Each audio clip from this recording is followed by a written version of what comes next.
bom e o lado ruim. Mas, enfim. Então, essa convivialidade com as coisas eu vejo que é muito interessante. Outro aspecto que eu relato lá nas casuísticas é você saber também ter convivências com pré-humanos, com plantas. Você convive bem com essa realidade, com esses princípios conscienciais, e tem uma lógica evolutiva e interassistencial fantástica. Não é só por fraternidade, gente, mas muitas vezes em resgates extrafísicos você vai usar todos os seus arquivos, experiências, vivências, entende? Para fazer um resgate. E às vezes é uma coisa boba. Você vai precisar de um pet. E daí eu te pergunto, você tem vínculo com o pet para chamar ele para fazer resgate? Né? Tô brincando agora, tá, gente? Eu tenho esse meu lado também, vocês me perdoem antecipadamente, né? Já imaginou uma pessoa não gosta de animal? Aí vai lá fazer o resgate, precisa. A senha é aquela. E a pessoa descobre que não tem. E aí vai chamar como? O cachorro não vai vir. O para-cachorro não vem, entende? Nem o para-gato, nem o para... Né? Não vem. Então, eu vejo que aí mostra uma dificuldade específica numa área, né, da assistência. E penso eu, com mais inteligente, você ter esse leque mais amplo. Sabe, o cinturão do Batman, né? Aconteceu tal coisa, você, opa, eu tenho aqui, tenho ali, né? Vamos lá. Fazer essa mesclagem, né, de técnicas e ferramentas interassistenciais. Também vou relatar uma... Hernani, se me ajuda. O Valdo uma vez falou, né, que ele foi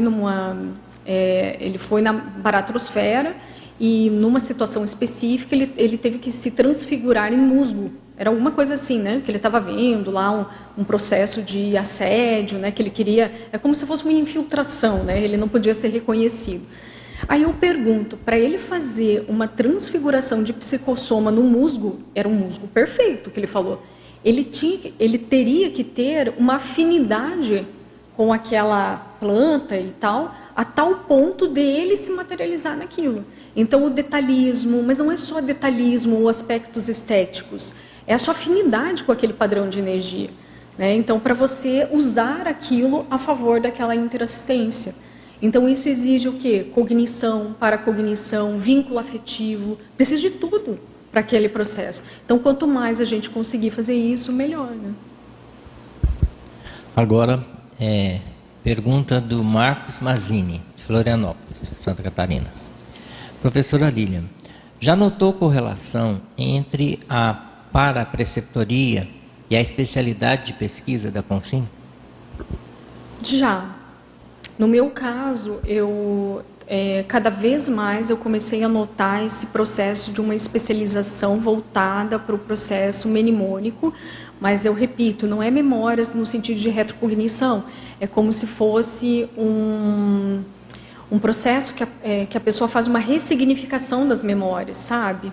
É algo nesse sentido, e eu acho que eu atuo nessa área, intra e extrafisicamente. Então, por isso que, para mim, abriu muito as portas à pensenologia.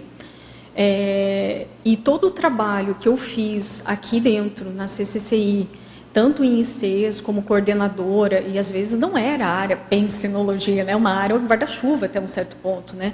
Eu trabalhei com um processo vinculados a mudanças de pensamentos, digamos assim, né? Naquele momento, né? Então, teve essa reestruturação desse quadro. Isso assim, é o que eu percebi, né? Então, tem a ver. Eu tive muito... E esses parapreceptores, eles acabavam apontando isso. Essas ferramentas, essas estratégias, até que chegou um ponto que eu falei, opa, essa é minha especialidade maior, digamos assim, né? Essa é minha... Então, esse caminho para a ortopensenidade, o caminho também pela minha... Até esse alinhamento proexológico, caminhando cada vez mais para um aspecto de saúde mental. Então, hoje estou mais focada na psiquiatria, mas eu sou psicóloga, então já tem um caminho, né? Então, eu vejo que essa qualificação tem a ver intra e extrafísico, sabe? São demandas que vão surgindo, mas as temáticas são as mesmas, se você for ver, né? Então, eu acho que sim, tem esse processo. Entretanto, é o Dória, né? Não, o Marcos, perdão. Entretanto, eu vejo que tem aqueles especialistas nesse assunto, mas que em algumas vezes há necessidade de atuações diferentes em áreas diferentes. É aí que eu enfatizo no paper. E aí entra outros amparadores que não são dessa especialidade, muitas vezes são de outras, e que fazem essa costura, essa correlação, sabe? Dependendo daquela assistência que é feita. E que, às vezes, eu, como consciência, não teria essa habilidade. Mas com aquela parapreceptoria, você consegue alinhar ali, naquele momento, o pensamento e flui, né?